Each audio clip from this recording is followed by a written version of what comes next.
Meet the world of 12. This world is split into 12 parts, each pointing to 1 hour on the clock. It's different from our world, but even here, kids still go to school. Today, the teacher with the radical hair is talking about dreams and hopes for the students' futures. She asks for a volunteer to share their own dream. "Me," says an energetic voice. The radical teacher praises Bucky's enthusiasm and asks him to tell everyone his dream. "My ambition is world domination. I will become the king of the world of 12. And my enemies, may they bite their tongues and die." Maybe the radical teacher regretted asking Bucky to speak.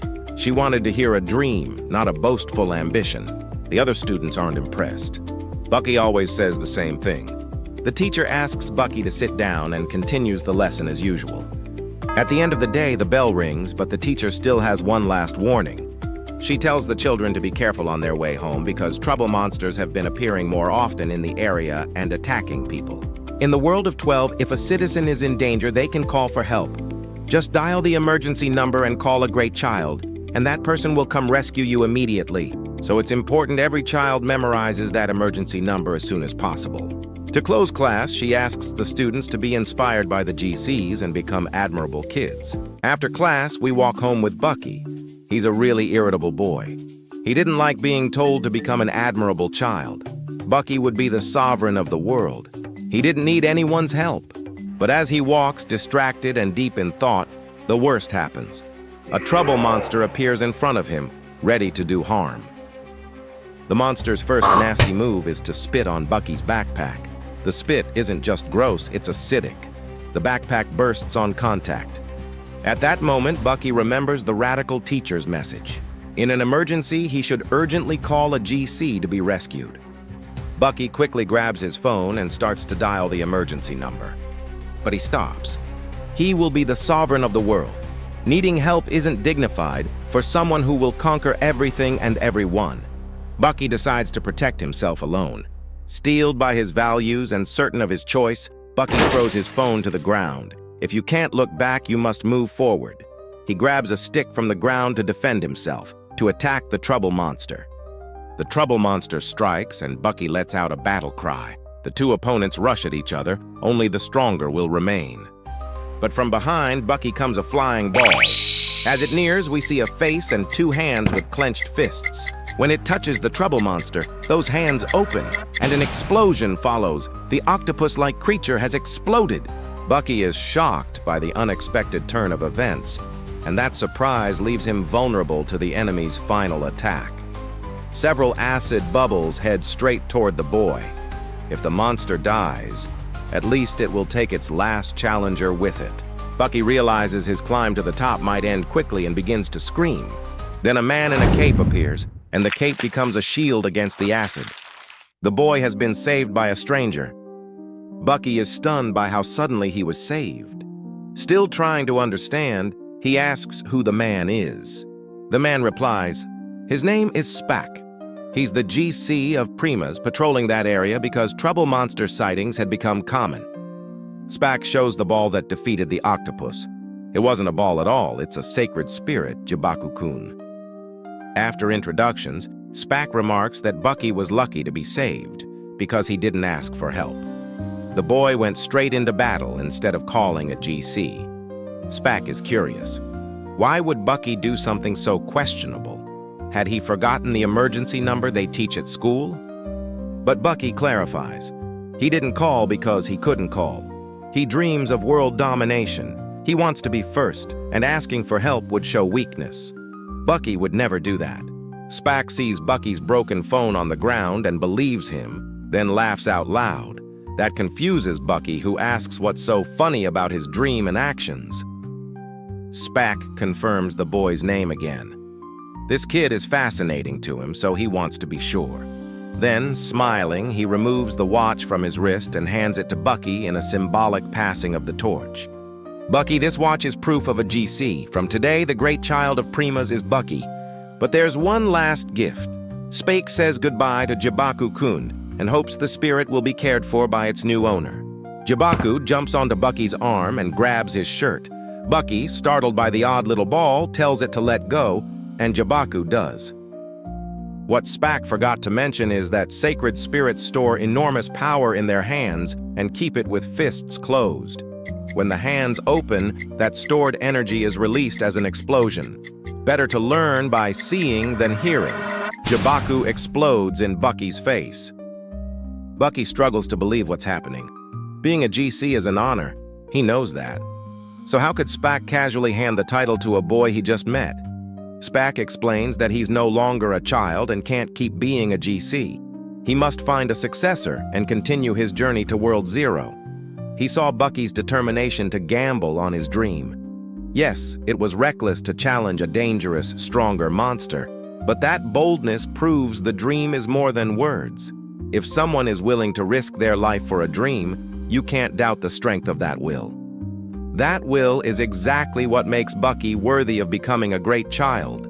Finally, Spaak gives Bucky a direction. In the world of 12, there are 12 great children. If Bucky truly wants to conquer the world, he must become GC number 1 in the whole world. Bucky, make your dream come true! We jump ahead 1 year. A huge explosion lights the horizon. Villagers are startled. Did a plane crash? No. The blast is another feat by the duo Bucky and Jibaku. They just defeated a Matsubakuri mouse, a rank C monster. It's an impressive victory, and Bucky praises Jibaku's strength. Jibaku is embarrassed, but Bucky soon admits the praise was just formality. Jibaku feels cheated. Bucky's watch beeps. Someone has called the Primas GC for help. The caller is in Cat Town. It's a bit far, but it's Bucky's responsibility. He summons Chicky, Bucky's drive monster, and the three take off for Cat Town. Bucky wants a better view and asks Chicky to fly higher. The problem? That bird is too cowardly and refuses. They arrive at Cat Town and check the coordinates of the people who need help.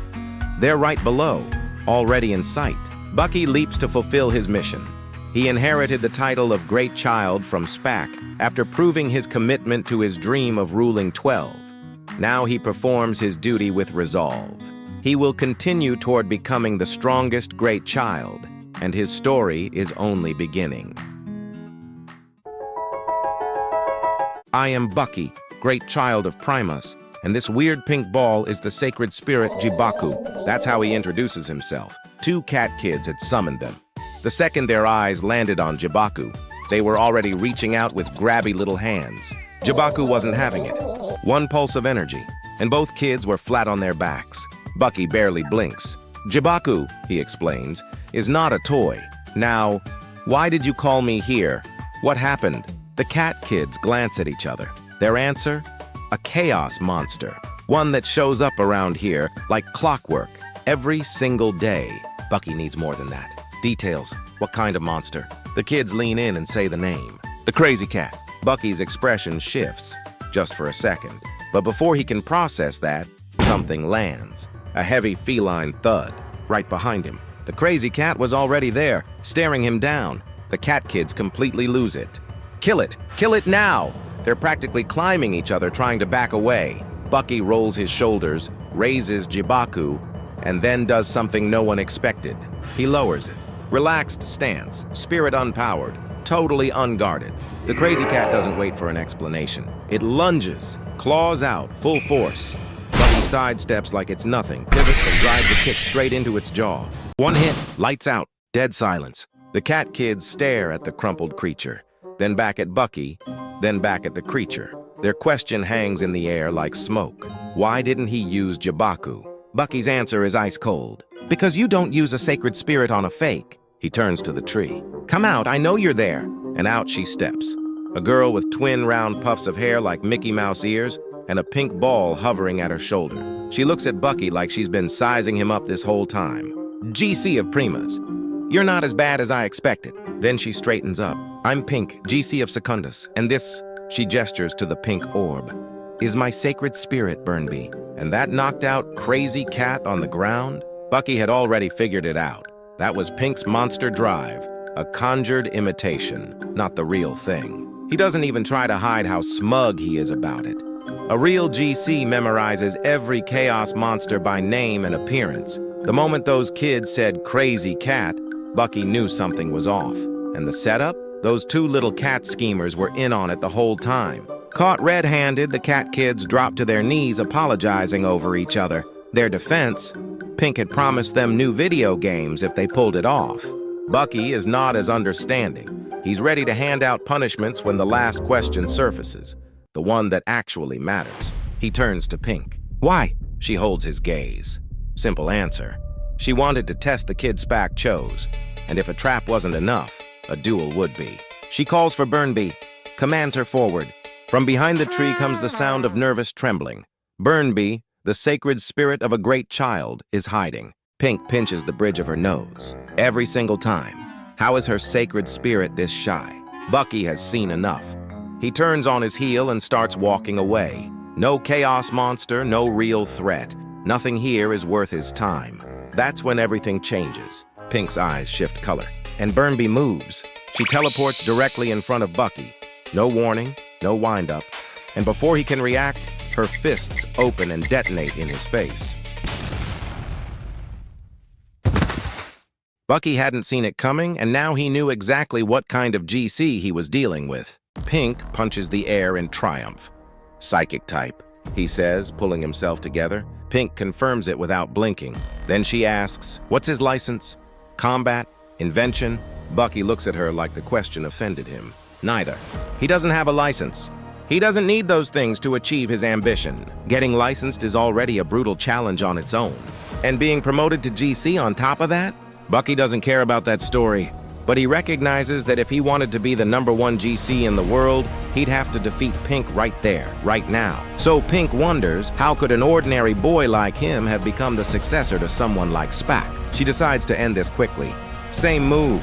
Burnby teleports in, explosion incoming, but Bucky had already called his ride. He's on the back of Chicky before Burnby materializes, and the aerial dodge is clean. Bucky, now literally above the fight, shakes his head at her. You want to talk about playing dirty? Waiting until someone's back is turned. Using a knockoff monster to bait a trap. Using a famous rank S monster as your disguise. One any halfway decent GC would know on sight. He's not just winning, he's lecturing. And that's when the voice comes from behind him. Low feral, 2 words. Die. A face emerges from the shadows at Bucky's back. The cat kids don't need to be told twice. They bolt. Full sprint, screaming, gone. Stop running. Bucky's voice is sharp and immediate. The monster pivots off Bucky and surges toward the 2 fleeing children. Tears streaming, legs pumping, they're not going to make it. The monster's claws pierce the target. Blood falls to the ground. But this blood wasn't the children's. It was Bucky's. Be quiet, Bucky orders, covered in blood. The children ask why he was saving them, even after they tried to trick him. Idiots, Bucky says. How can a man who's going to conquer the whole world not protect 2 children? Pink is moved by Bucky's stance in protecting the boys and decides that she too will join the fight against the monster. She wields Burnby and teleports it directly into Crazy Cat's face and shouts, "Fly away from there, you damn cat!" The damage is precise. The explosion raises a thick curtain of dust. Pink was already celebrating the victory when the imposing figure of Crazy Cat appears, intact, safe, and sound. Pink's euphoria quickly turns to depression when a hand touches her shoulder. Useless! An S rank doesn't fall with a single attack. Bucky then explains his new plan to Pink. He would distract the Chaos Monster while she grabbed the children and boarded Chicky. Since Crazy Cat was a land-based monster, he wouldn't be able to chase aerial targets, so they would be safe. Pink understands the idea, but questions what would happen to Bucky. He replies that he could board right after the children got on, since they were slowpokes. The monster was approaching rapidly. It wasn't the time for more questions. He tells Pink to hurry, and he starts running, aiming to attract the attention of that monster cat, which he easily succeeds in doing. Crazy Cat was now chasing Bucky. Pink then struggles to carry those slow-witted children onto Chicky, and with some effort, she succeeds. They were ready to leave. Pink calls Bucky and asks him to run to join them. However, Bucky's expression was not one of relief or happiness. It was a stoic and serious face. He pulls out his cell phone and commands, "Chicky, fly!" Chicky promptly obeys his master, leaving Pink very confused by the situation. "Why, Bucky? You still haven't boarded?" Bucky teases Pink for being so naive. From the beginning, Chicky never had the capacity to transport more than 3 people. Finally, Pink understands that Bucky never planned to board with them, and she begins to despair. However, Bucky reassures her. He was the man who was going to conquer the world. Pink sees Bucky in danger and despairs. "No! Run, Bucky!" Pink cries, tears welling in her eyes, as Crazy Cat fiercely approaches him. The monster cat prepares to attack and opens its mouth. It would end young GC's career with a single bite. But Bucky doesn't feel cornered. On the contrary, he even manages a smile. In his most critical moment, he remembers that talk about the license. He didn't have a license, but he had something he was more proud of. So Bucky faces Crazy Cat head-on, reaffirming his own worth. He carried with him the recognition he received from Spaak for his dedication to his dream and his courage to put his own life on the line for his goal. And that courage made Bucky pull a bottle from his pocket in yet another daring maneuver. That bottle was lemon perfume, which Pink immediately recognized as hers. Bucky points the perfume towards Crazy Cat and squeezes it with conviction. The perfume then goes entirely onto the monster cat's face and nostrils, and its effect is almost immediate. The scent managed to distract him for a few precious seconds, enough to nullify that attack, which would have been fatal for Bucky. Seeking to exploit the vulnerability he had gained, Bucky orders Pink to transfer Burnby into his hand, a maneuver Pink immediately performs. Then Bucky had both guardian spirits in his hands, Burnby in one hand, Jabaku in the other, and thus Bucky manages to use an unprecedented attack, applying a double spiritual explosion against the S-rank monster, defeating it definitively. At this moment, the two guardian spirits are celebrating their victory, but Pink is more concerned with criticizing Bucky for stealing her perfume. Bucky said he only borrowed it, and it was for a greater good. Pink complains once more before lowering her guard, and then she confesses. Pink was a big fan of Spaak, so it was natural that she was so interested in meeting the boy chosen to succeed him. Bucky doesn't mind the story and treats her naturally. So Pink tries to seal the peace between the two once and for all, extending her hand in a handshake and promising that they would be allies from that moment on. "Allies? Don't make me laugh. You're my lackey." Pink doesn't seem at all pleased with the ranking she received from her friend, or her rival, or perhaps her master. We don't yet know exactly what this new relationship between the two great children is. For now, it's enough to know that Bucky has taken another step towards his goal, gaining the recognition of the Secunda's great child. And now he will move forward with the company of a new ally. Or lackey. We'll find out in the next chapters. Quick recap, in case you forgot. The whole world, sliced into 12 pieces like a clock face running top to bottom. They call it the 12 World. And inside each one of those slices lives a single chosen child, a kid with the power to command sacred spirits. The world knows them as the Great Children. But today, we are staying right here in the world of Primas, in a town called Great Pig. Somebody out there is hunting something with a capture net, and failing spectacularly. And that somebody is the most ambitious boy on the planet, Bucky. You would think a kid who plans to conquer the entire world could catch one tiny little monster. You would be wrong. The thing is literally chewing his net apart, bite by bite. That tiny monster is a chaos monster known as the Fairy. She likes to show up inside people's homes and cause chaos. She does not attack humans on purpose, but get her scared or worked up, and she panics and spits corrosive acid. The monster Dex wraps it up with a friendly warning to everyone out there. Be careful. The monster freezes. It parks itself up on the ceiling and stops moving. Bucky sees his opening. He goes for the capture, and it fails miserably again.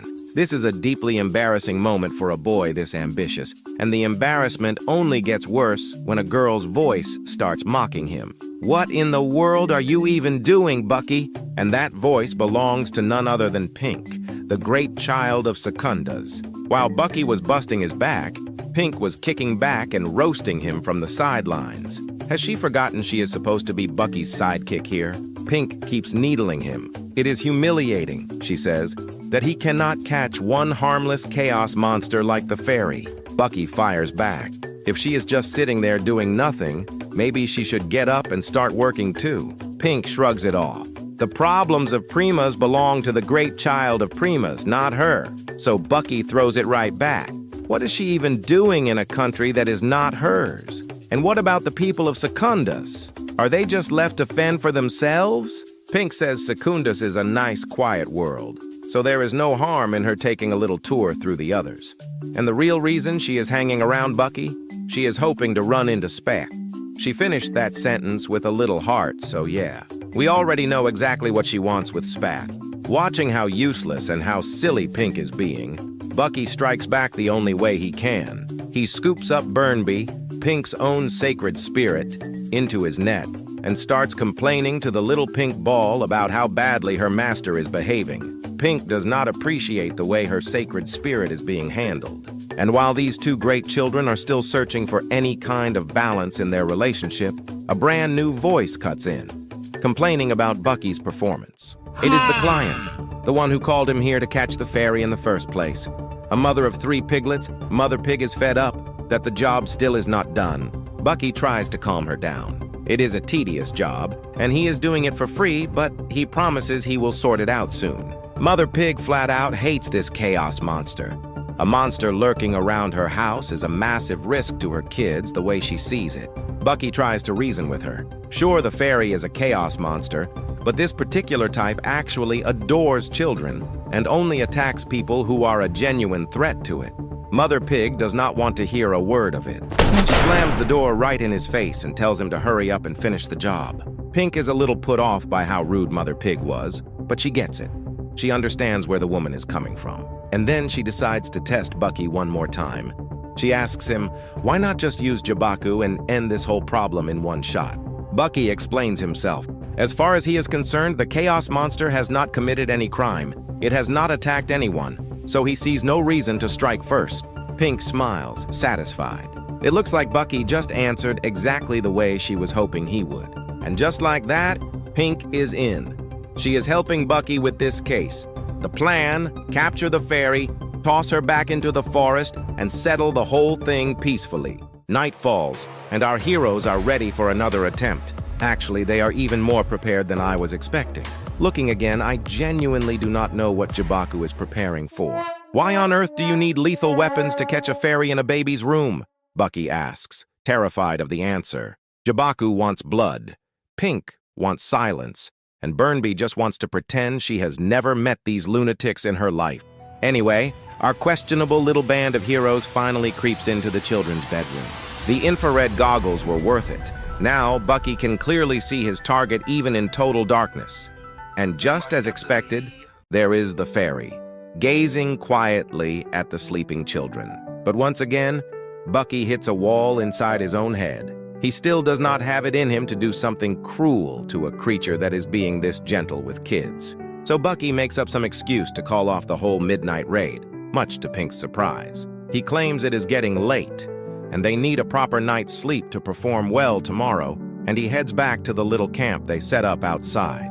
Pink reads exactly what the boy is feeling, and she just nods along. So our heroes return to camp and start getting ready for bed. But Pink wants to talk just a little more before she sleeps. She asks Bucky what his motivation actually is for being a great child. Bucky thinks back on whatever it was that brought him all the way here. And he repeats that obsession of his, the one we know all too well. Bucky became a great child to rule the world. But the second he says it out loud, Pink starts snoring. Bucky is offended that he just bared his grand ambition to a woman snoring this loudly. Pink apologizes, says she just falls asleep crazy fast. But it would not be fair for only Bucky to spill his motivation, so he turns the question back on her. What made Pink become a great child? Her reason to become a great child as strong as the person she admires most? Spaak. Yeah, this girl is genuinely head over heels for him. But Bucky is not impressed, and he asks, "That's it?" Which immediately puts Pink on edge. Stung by how indifferent he is to her dream, she asks him if he even knows how incredible Spaak is. Pink lays it out. Spaak was without question the strongest great child of his generation. So strong that he became the role model for every single child who came after him. Bucky still is not impressed by the story, and to be honest, he is very upfront about why. He respects Spaak because he believed in the man's words, but he only crossed paths with the former great child of Primas by pure accident. They traded just a few words before going their separate ways. So to Bucky, Spaak is basically a stranger. After getting to know our heroes a little better, the night passes and a new day rises. Once again, they are lying in wait for the fairy, determined to finally catch the thing for good. Now, the fact that every single attempt has failed is entirely down to these two being bad at their jobs, but they are exhausted with this mission, and now they look genuinely set on getting it done. This time, they actually have a plan. Bucky catches the fairy in the net, and Pink quickly hits the monster with a sedative to knock it out. That way, they can move it out of the house without triggering any counterattack. Plan understood, the two move in for the showdown. And all that careful planning goes straight down the drain when Mother Pig suddenly appears and starts screaming the moment she sees the chaos monster. The fairy senses everyone in the room. The entire element of surprise, ruined by the client herself. But the worst is still to come. Mother Pig loses her patience with how long these great children are taking. She decides to handle it herself, grabbing a broom and going for a good old-fashioned beatdown. Bucky tries to step in. That move is exactly the kind of thing that triggers a counterattack, and Mother Pig could get hurt. But it is too late. She has already swung at the fairy, and the acid spit counterattack fires off, splashing across Mother Pig's clothes. Mother Pig panics from the hit, and Pink rushes over to help her. The mother is fine, but the monster used the distraction to slip out the window and bolt. Bucky does not like where this case is heading, and he launches into yet another chase. Even though that was just another act of self-defense, there is no arguing it now. A chaos monster committed a hostile act against a citizen. So Bucky has no choice. He draws Jibaku, and as a great child, it is his duty to put that monster down.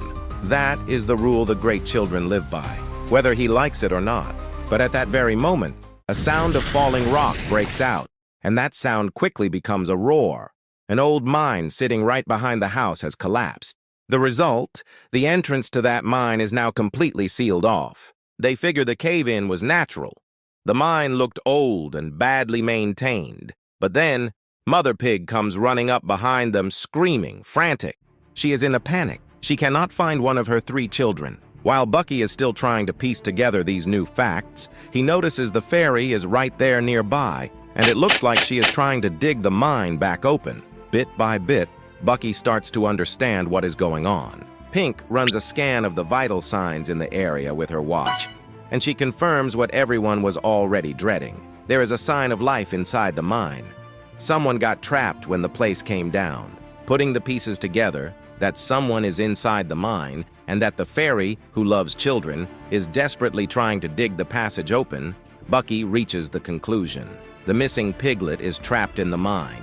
Bucky and Pink head for the mine entrance to come up with a rescue plan, but they cannot find any way in. Just a tiny crack, far too small for either of them to squeeze through. Even so, the crack is wide enough for the fairy, and she slips inside without a second of hesitation. The monster is fully ready to help the child in there, and inside, sure enough, is one of the children crying in terror. The fairy manages to find him, and she comforts the desperate little one. With a gentle, soothing touch, the child stops crying and calms down. Meanwhile, outside, Bucky is running out of options, and time is the enemy. The mine is unstable, and it could come down again at any second. Their only way out is to bet everything on Jibaku's power. Bucky's plan is, once again, reckless. He has worked out with Jibaku an exact throwing arc and a precise timing for the explosion. If the two of them can land that sacred blast on the perfect spot, they can blow the mine open. But if Jibaku misses, they could hurt the child, or worse.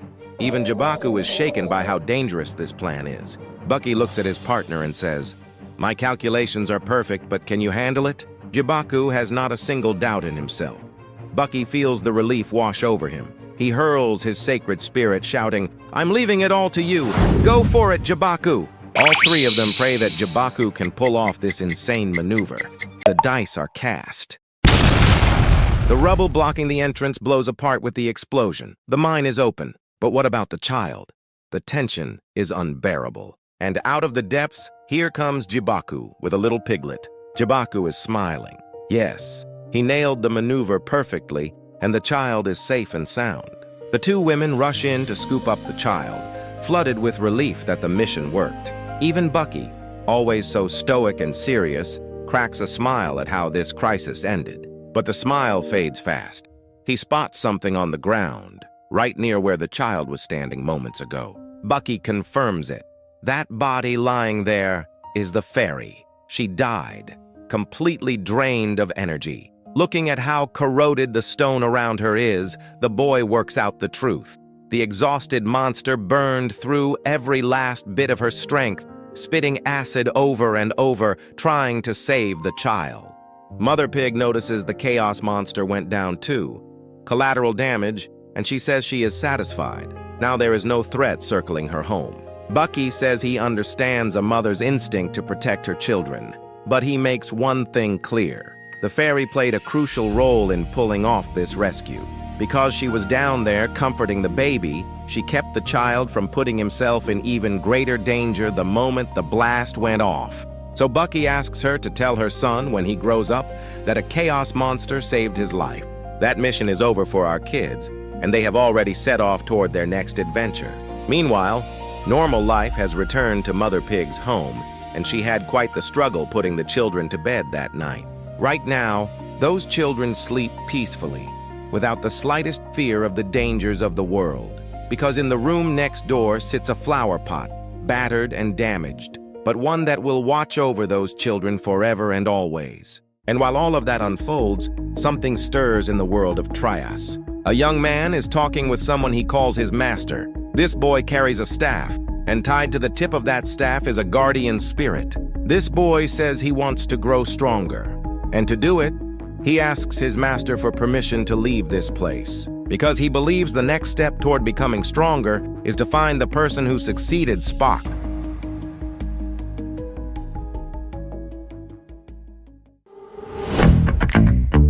Welcome to the world of Primas. And that city shaped suspiciously like a bee? It is called Brace Yourself Bee City. And we are kicking things off with an explosion. Meet our heroes, doing their sworn duty to protect the citizens of Primas. This time, they earned their pay. They had to herd every last monster bee into a single spot so Jibaku could finish the job the only way he knows how. One holy explosion. But something felt off. Bucky is the observant type, and he could not shake how so many monster bees showed up all at once. Normally, they trickle in, a few at a time. Pink mentions the monster spawn rate has been climbing lately. And Jibaku? He is busy toying with the ones already beaten. While they bicker, the client steps in and brings up the one thing we all actually care about, the reward. In Grandpa Bee's hands sat a striped jar, a gift offered to the heroes who brought peace back to the people of Bee City. Bucky stares at the jar, still trying to figure out what it even is. Pink opens her mouth, already certain. It was the golden syrup, one of the 3 greatest sweets in the entire world, a delicacy found nowhere but this city. Translation, it was rare, expensive, and dripping with value. And Grandpa Bee just handed them an enormous jar of the stuff. Pink wasted no time demanding her cut. Bucky, ever the generous one, gave his verdict. Fine, lackey. You have earned yourself a single lick of this syrup. Pink did not find that fair, and she was not too thrilled about her current rank either. And so a conflict erupts between the 2 GCs. Pink, insulted at one measly lick after playing live bait for the monster bees. Bucky, fuming that his partner turned out greedy and shameless. How dare she want more than a single lick? But while the 2 haggle, a young man with spiky hair watches from the sidelines. This stranger seems interested in the GC of Primas. That means Bucky. He looks a little tense, but he steels himself for an introduction. I present myself for the challenge, he screams. Loud, way too loud. Pink nearly jumps out of her skin at the sheer energy of it. The scare hits so hard that she drops the jar. The very jar she had clutched after winning it off Bucky. The jar shatters on the ground. The syrup spills in every direction. Total loss. Watching that precious reward soak into the dirt freezes both GCs solid. Their brains simply refuse to process the horror. My name is Kai, great child of the 3rd world. Try us, the boy announces, without a care in the world. And riding the momentum, he keeps going. GC of Primas, Mr. Bucky, please, fight me. I pulled off something genuinely remarkable here. He got the GCs of Primas and Secundas, who were violently at each other's throats 1 second ago, to cooperate in flawless harmony. United as one, they proceed to absolutely wreck him. Kai asked for a duel. What he got was a beatdown. Having swiftly disposed of the unwanted challenger, Bucky and Pink turn back to salvaging whatever syrup is left. Meanwhile, the GC of Primas stays face down in the dirt. But while they were distracted, the sacred spirits were having a feast. Burnby at least had manners, sipping syrup off the ground through a straw. Jibaku just went face first with his tongue. Bucky scolds the little pink balls for acting without permission. Pink, meanwhile, is simply jealous. The GCs even try to force the spirits to spit the stolen syrup back out. Grandpa B watches this masterclass in pettiness, absolutely horrified. Maybe he should never have brought up the syrup at all. A gesture of gratitude curdled into pure greed by the end. Now let us check back in on what Kai is plotting this time. His first impression was, let us be honest, a disaster. But it is never too late for a second shot. Kai owns up to his mistake and decides to write a letter of apology. He proofreads it and decides it came out rather nicely. Maybe now, with proper introductions, he can finally connect with his fellow professionals. Meanwhile, our favorite great children are still sulking over the high-profit opportunity that slipped through their fingers. But they also start to wonder, who exactly was that kid from earlier? Suddenly, a gust of wind slices across Bucky's path, catching him completely off guard. He turns to see what just whizzed by, and there it is, an arrow. Someone shot an arrow at him. Look a little closer, and there is a letter pinned to the tip. Bucky starts reading, and the contents are deeply unsettling. Hey there, nice to meet you, Bucky-kun. My name is Kai. I want to have fun killing you. And the note signs off with a cute little heart. Glancing behind him, Bucky spots Kai crouched behind a tree. His face says friendship.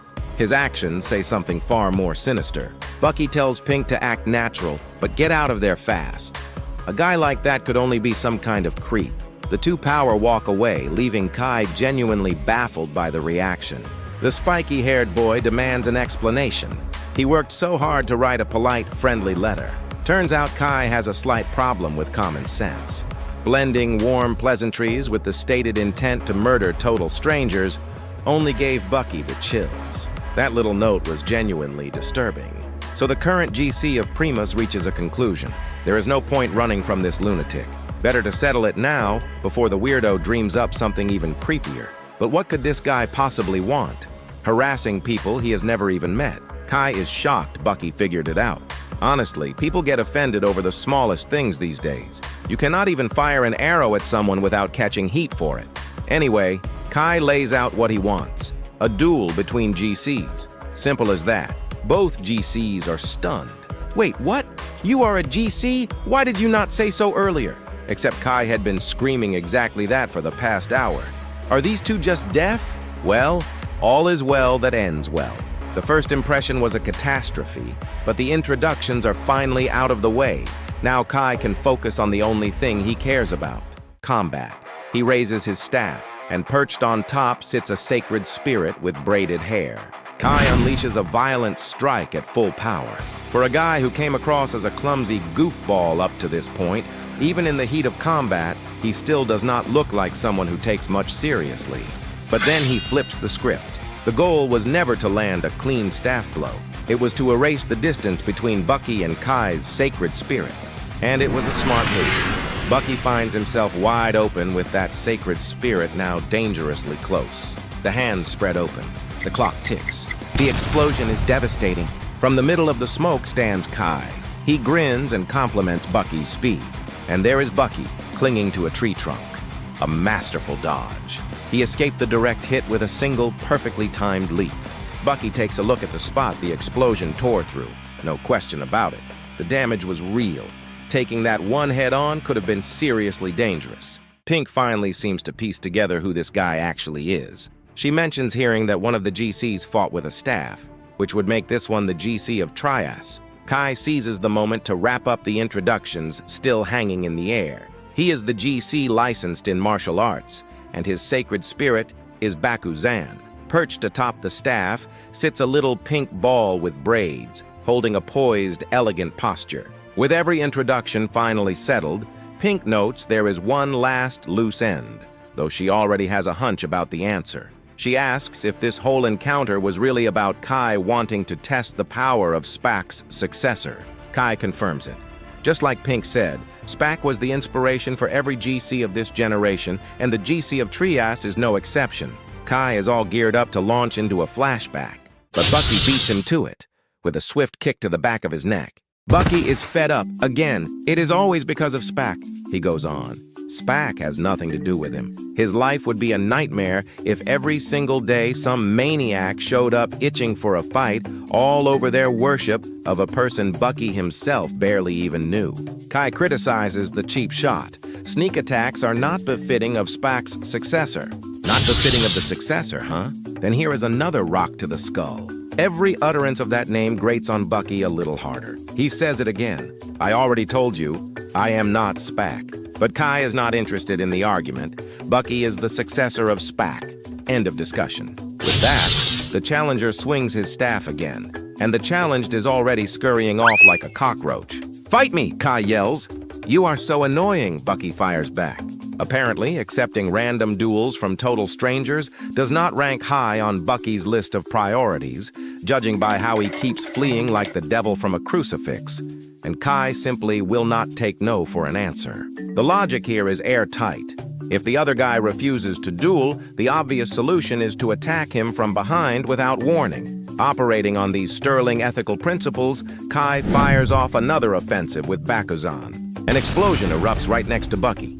He dodged that one by a hair. Then another comes from the front, forcing him to slam on the brakes. Bucky feels boxed in. Kai's staff is not long enough to give him a reach advantage, but his sheer skill makes every strike fast and precise. Kai looks possessed, biting down on his staff, demanding the successor of Spaak. Even Bucky finds the obsession a little weird. He says Kai seems more in love with Spaak than Pink is. Kai breaks into a sweat but denies it. And he takes the opening to finally kick off that flashback.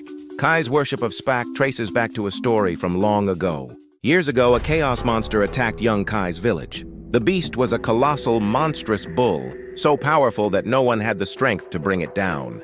And then out of nowhere, right in front of that ugly little boy, a force of nature arrived. His name was Spaak. In a single instant, the monster that had seemed unbeatable crumbled to the ground. To young Kai, that was Spaak, the strongest GC of them all. And so we get yet another cliché tale. A character idolizes someone, dreams of becoming as strong as their hero, and decides the path there is attacking random innocent strangers on the street who are just trying to do their jobs. Ladies and gentlemen, this is Kai. In this lunatic's mind, beating someone who is not even fighting back counts as proof of the strength he supposedly earned from training for years instead of doing anything useful with his life. Kai swings yet another ordinary staff attack. Bucky dodges again with a simple hop. This duel seems to have hit a stalemate, but something feels different this time. Bucky's face scrunches up even uglier as he senses that something is wrong. Pink tries to talk the boys into stopping. All these explosions are tearing the forest apart, but Kai could not care less. Left to his own devices, he would happily fling that staff around all day long, and surprise, that is exactly what he does, going at Bucky once more. Finally, Bucky decides to break the stalemate and drive this fight toward its conclusion. Something is brewing in the boy's head. His stance has changed for this round. Bakuzan comes flying off the staff, but this time Bucky does not try to dodge. Instead, he charges straight at the sacred spirit. Watching Bucky pull another reckless stunt, Pink panics. And Kai is stunned too, as if he were not the one who just attacked, as if this were not exactly what he has been chasing for hours. Bucky seizes Bakuzan. Then he wraps his arms around it, taking the full force of the sacred explosion straight to the body. No defense, no protection. What is the big idea? Asks Kai, one of the most perpetually confused side characters in history. Bucky tells him to shut up and keep it down. Clearly, he has spotted something nobody else has. Kai starts glancing around, and finally the situation dawns on him. A massive monster beehive was hanging right above their heads. If Bucky had not smothered that explosion, it would have struck the hive and triggered a devastating counterattack from the whole swarm. They note this hive is far from normal. These things never grow anywhere near this large. But on the flip side, it explained all those attacks the city had been suffering. By pure accident, the GCs stumbled right onto the root of the entire crisis. Bucky already has a plan locked and loaded. He unfastens Bakuzan from Kai's staff. Then he asks Pink to hand over Burnby. Kai asks whether Bucky should maybe go get treated, after taking that explosion to the chest. Bucky says there is no time for that. They have already been spotted, and the monster bees are coordinating their assault as we speak. Outnumbered and outpositioned, the GCs are at a serious disadvantage. The only way out is one concentrated strike, aimed at wiping out every bee in a single blow. And that is exactly why all 3 sacred spirits are needed. Kai gets the plan, but worries whether Bucky can actually pull it off in his current state. Bucky just laughs. Kai is new here, so he does not know yet, but the GC of Primas is the single most ambitious kid in all of the 12 worlds. To him, this is just one more challenge to get the blood pumping. Kai is taken aback by those words. Maybe, just maybe, this kid has something more to him than simply being Spaak's successor. Pink warns that the bees are ready. If Bucky is going to do something, he had better do it now. And the swarm strikes. Thousands of stingers come hurtling toward the heroes like a storm of spears. Just one detail left in the plan. Get the sacred spirits fired up to give it everything they have. Bucky stresses how much this attack matters. If they fail, it is not just the GCs who pay the price. The entire bee village gets overrun next. Motivated by the stakes, the sacred spirits join hands and brace themselves. Calling out each of their names, Bucky gives the command. Blow it all up! In yet another never-before-seen maneuver, Bucky conjures the triple sacred explosion. The instant the sacred spirits fire, Bucky collapses, knocked out cold by the wounds Kai's attacks left behind. Pink scolds her unconscious colleague on the ground for yet another wildly irresponsible plan. But since he cannot hear a word of it, she goes ahead and praises him. She admits it was downright impressive that Bucky kept fighting while that badly hurt. Kai acknowledges that even those injuries came from a selfless act. By absorbing Kai's attack, Bucky bought the precious seconds needed to form the plan and pull all of them out of a deadly situation alive. So the monster bee crisis appears to be solved. But there is still the little matter of Kai's duel. Pink asks if Kai still wants another round with Bucky to settle once and for all whether he is a worthy successor to Spaak.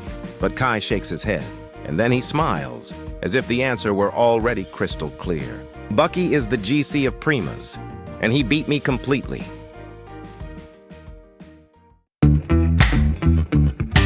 This time we open with screaming in the background. Somebody has a whole lot of energy today. And that somebody is our favorite 12-world lunatic, Kai. He is locked in a fighting stance, staring you down and making a promise. His next attack will be his signature technique, Fire Dragon Explosion. It is the same attack he threw at Bucky over and over last chapter. He hurls Bakuzan, tied to the tip of his staff, straight at his opponent. And then he lets the sacred spirit do the rest.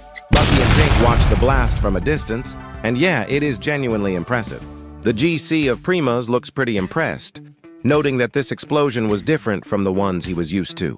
The GC of Trias thanks him for the compliment, showing off his GC watch, a perk reserved only for great children. Kai flashes his watch, and a description of the technique pops up on the display. Apparently, the Fire Dragon Explosion is a level 5 technique, short range, but built to take down an opponent in a single hit. Sounds good to me. Could I maybe see the technique that Mr. Bucky and Mr. Jibaku use? Asks Kai. Bucky looks at Kai, dead serious. After witnessing the Fire Dragon Explosion, there is no way he can pull out something less impressive. So he grips Jibaku and readies his own signature technique. And he unleashes his devastating attack, opening his hand, letting the incredible sacred spirit drop as he shouts out the name of the technique so it will be forever burned into the hearts of his enemies and rivals. Yo-yo. Kai stares at the move and blinks. But that is just a regular trick. And you two are not even in sync. Pink scolds Kai. It should have been obvious that Bucky does not have a signature technique. She reminds Kai, in case he forgot. Bucky has no license. It is impossible for him to have a technique. And in case that was not clear, she repeats it. Impossible. And just to make sure you did not forget either, she says it one more time. Impossible. The GC of Secundus then delivers a whole lecture on how licenses work in the 12 world. Sacred spirits sync up with their GC, and the license that GC holds determines the kind of technique the spirit can pull off. Something like that. Kai is stunned. As the successor of Spaak, The strongest GC of his generation? Surely Bucky had to be nothing short of fantastic, right, Mr. Bucky? Him not having a license, that had to be one of Pink's lies, right? It is the truth, idiot. Bucky shuts it down. While Kai stands there slack-jawed, in shock at a reality that defied all his logic, Bucky turns and scolds Pink. Sure, she is plenty arrogant when it comes to telling stories.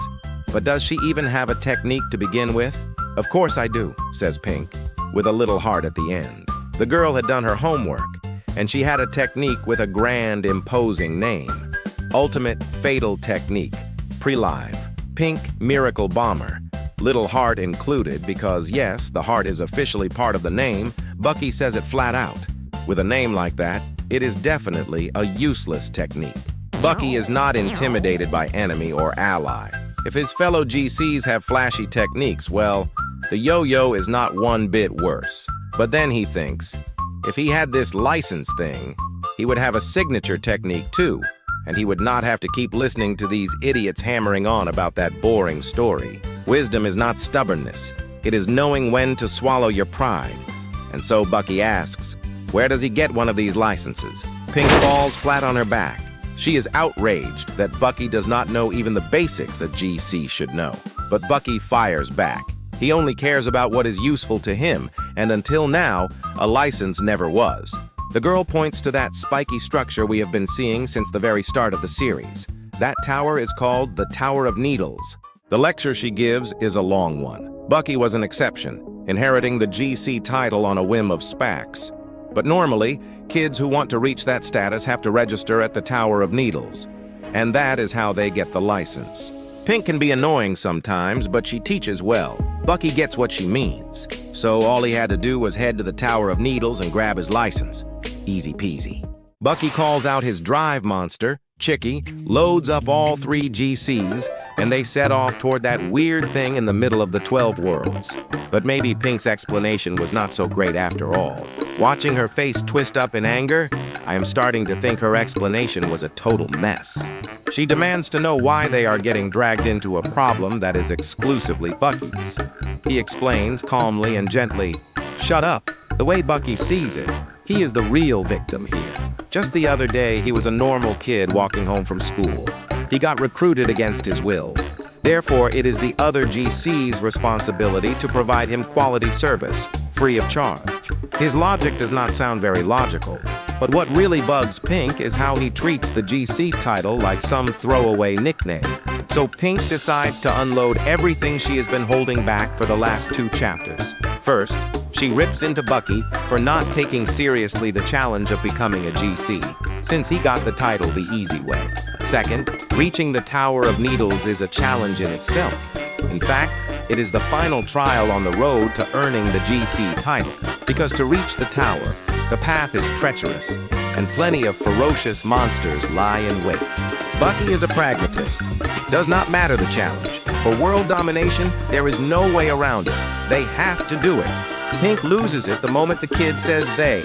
They had nothing to do with his grand, ambitious plans.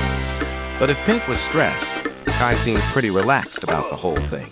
For him, this trip would be a great chance to train his body and strengthen the bonds of friendship. See, you should follow the example of my new henchman, Pink, Bucky preaches. Kai is caught off guard by his new status as henchman. He must not have read the fine print on the contract. Their little chat was going well until Kai's GC watch starts beeping. He checks to see what is going on. It is an emergency call. The watch pinpoints the location of the call. It is coming from the bamboo village. My village? Kai murmurs, his face turning grim. The mood had shifted completely in an instant.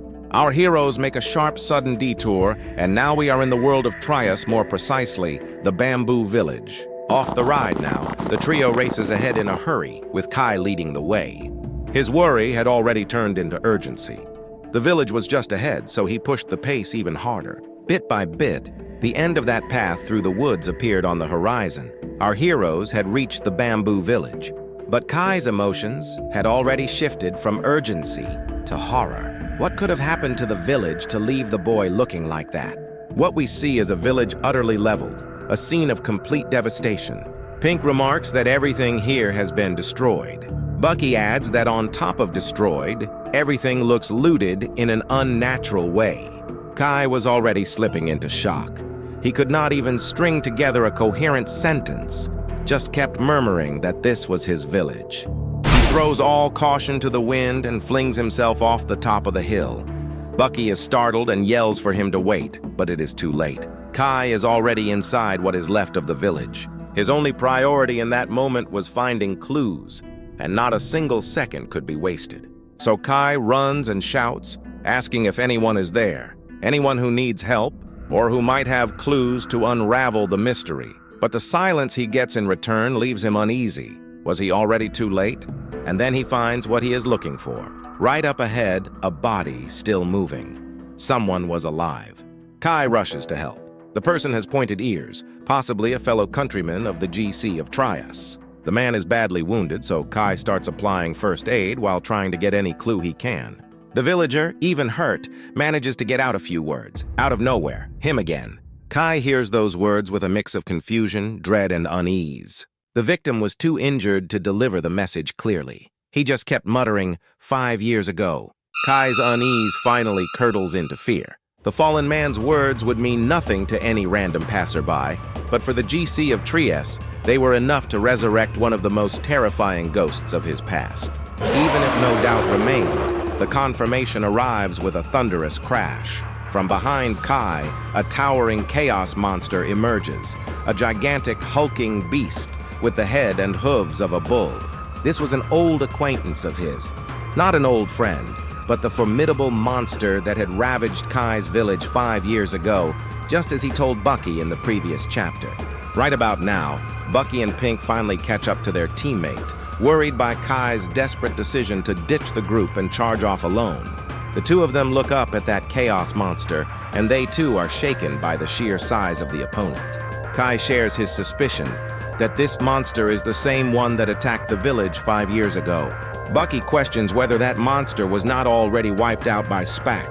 If that is the case, this cannot be the same one. Kai concedes Bucky's point and reworks his theory. Maybe not the same monster, but definitely from the same monster family. And maybe out of spite for one of their own being wiped out by humans 5 years ago, today's monster came to the village for revenge. Hearing this, Pink jumps ahead to the obvious conclusion.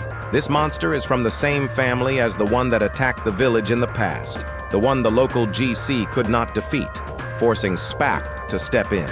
Bucky agrees with the story, after all. He heard it right alongside her. Pink is visibly worked up at this point, while Bucky does not so much as change his expression, even after her whole speech. So she asks if he actually understood what she was trying to say. Bucky says he understood her perfectly. According to him, she had said that if Spaak could beat that monster in the past, then he could do the same thing even more easily. He says this with a thumbs up and a serene smile. Pink is furious. He had not understood a single thing. Her actual point was that if only Spaak had ever managed to beat that monster, then they were in deep trouble. She begs Bucky to stop talking nonsense and start running already. Hearing Pink's plan, the one who speaks up is Kai.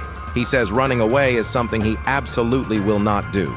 Gripping his staff tighter, Kai adds, no matter how strong that monster is, the fact is his village has been attacked twice in 5 years. Even knowing he will probably lose, Kai decides to throw himself into a reckless, dangerous attack with no plan and not even a sliver of hope for victory. Watching her teammate sprint toward a certain tragic end, Pink says something cowardly, but I will not judge because it is also a whole lot more sensible than the pile of twisted ideas Kai just spewed out. She says she wants no part of this, and that she does not care about him. If he wants to log off from the server of life, be her guest. Meanwhile, Bucky just sizes up the situation. Even though he seems far more level-headed most of the time, when things get messy, he does not think twice about resorting to tactics every bit as thoughtful as the one Kai just pulled. So what could he be thinking right now? Meanwhile, Kai closes in fast on that chaos monster. In his head, he vows he will never forgive whoever is responsible for these attacks. Something tells me the monster is not too worried about being forgiven or not. Kai finally reaches his target and locks eyes with the monster, which also notices its much weaker challenger openly charging it head-on. The first strike comes with a leap. But he quickly notices something unexpected. Yes, Bucky had caught up to him in that mad dash of a man with no regard for his own life, and had even leapt into the air right beside his teammate. Kai is thrilled to find someone just as reckless as he is. But Bucky is just a show-off, and tells him not to lose focus. The strategy this time is a coordinated attack from both sacred spirits. Bucky tells Kai to use his frying pan on the fire explosion. Kai corrects him. It is the fire dragon explosion. Maybe Kai really should be focusing more on the danger at hand. Chibaku! Bakuzan!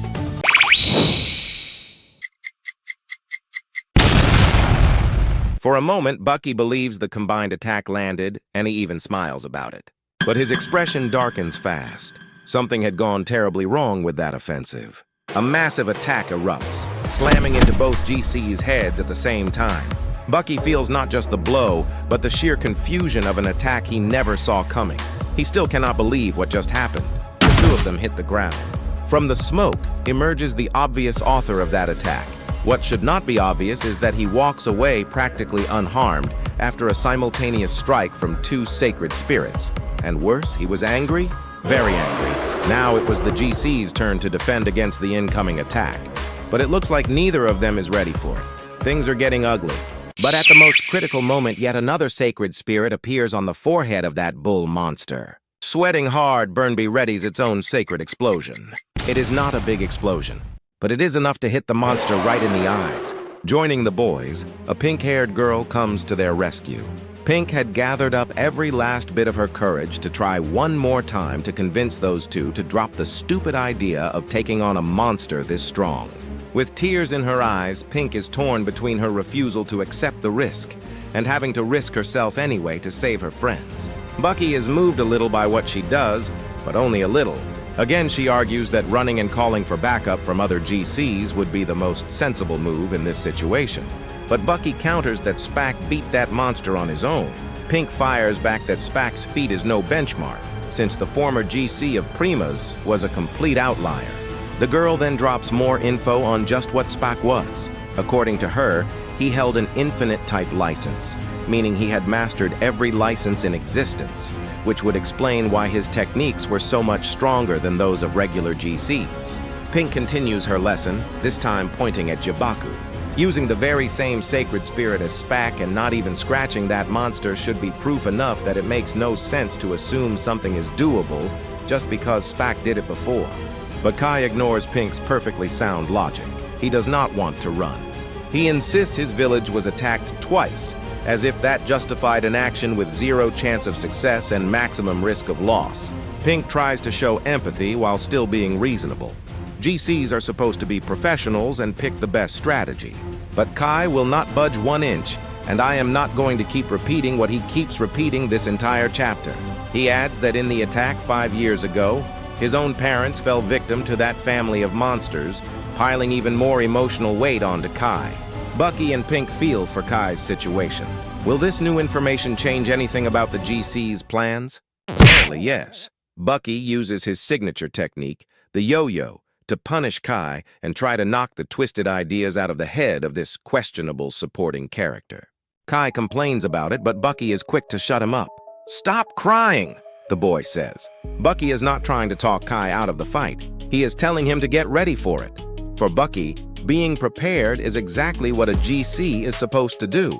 Kai cracks a smile, seeing there is someone just as crazy as he is, and steels himself for the battle. Meanwhile, Pink despairs. Was that whole scene she made all for nothing? Bucky scans the terrain, hunting for anything that works in their favor. He looks at the cliff around them and decides he has found exactly what he was after. I have no idea what he is planning, but hey, at least it is a plan. And by the looks of it, it is yet another one of Bucky's risky plans, because he asks Kai to lure that bull monster toward the cliff.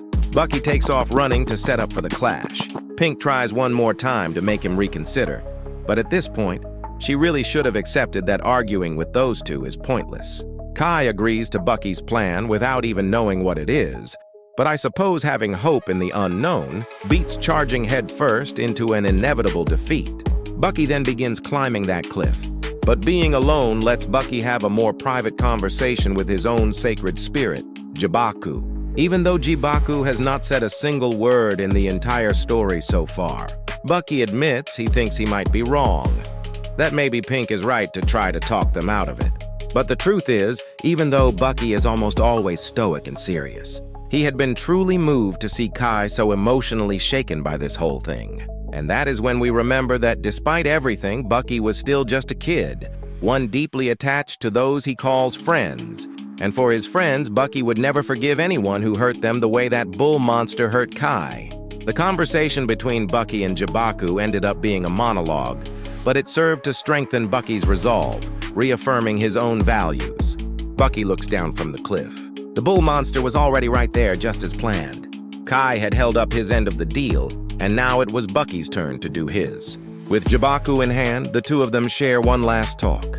Bucky accepts that he could never draw out a technique's full potential the way Spaak could, since his predecessor was a master of every license, and Bucky does not even have one. But it was not licenses, or the lack of them, that brought Bucky to where he is today. What made Spaak recognize Bucky's worth was his determination to risk even his own life for his dream. So, hurling himself at a far stronger monster, once again Bucky bets his life to honor his own values. Kai and Pink watch the boy fall into his final gambit. The explosion that follows is spectacular, but the outcome, that we will have to wait to see.